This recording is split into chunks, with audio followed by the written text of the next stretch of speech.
نن ټوله نړۍ کې عالمي یوم یتیم مانځل کیږي چې مقصد یې د هغه ماشومانو احساس مې ختمول دي څوک چې په سر د پلار سورې نه لري. خو د بدقسمتۍ نه زموږ په معاشره کې ریاست د یتیم د سر سورې نه جوړیږي. نو بعضی وخت بیا د یتیم د معاشرې لپاره ناسور جوړ شي. ولې د ملکن الاډن سیمه کې یو مقامي تن افتخار فاروقي موجود دی څوک چې بغیر د څه قسمه حکومتي سرپرستۍ د 1.5 سل یتیمانو ماشومانو بوج په خپل سر اوچت کړی دی او هغوی ته دینی او دنیایي علم ورکوي. همدغه ماشومانو ته د اختر کپړې پیزار یعنی خوشاله ډالۍ کولو په غرض بڑخله کې و دستوره تر سره شو چې پکې ځلی نائب ناظم کرنل ابرار یوسفزئی مشر ملمو سیاسي مشر امجد علي او نور مشرانو هم دستوره کې ګډون وکړو او د یتیم په مرسته زور راوړو او د یتیم مرسته د ټولو نه افضل عمل وګڼلو. دا د حکومتي واس کار دی چې کوم حکمرانان وي چې هغه په معاشره کې د یتیمانو یسیرانو بیاسره غریبانو کفالت په هغه توګه کې کم چې د یو فلاحي ریاست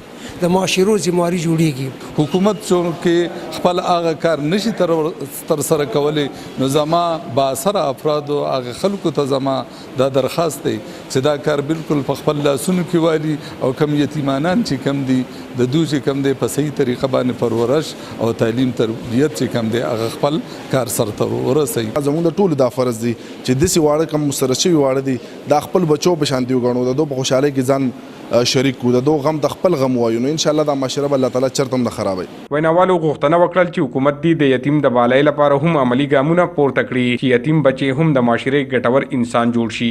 عمران زریاب خبر نیوز بڑخیلا مالکن.